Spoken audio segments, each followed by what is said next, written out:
Remove the high temperature wires from the two connectors. Cut the end off as close as you can on each of them. Take a wire stripper, strip back 1/4 inch.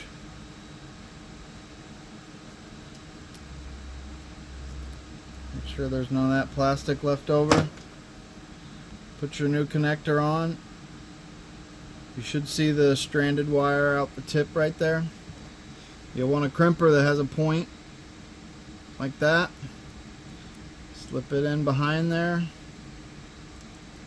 and squeeze it as tight as you can.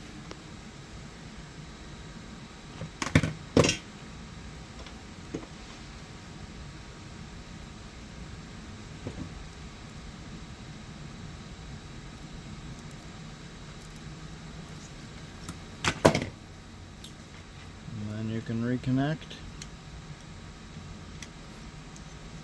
both ends. Good to go.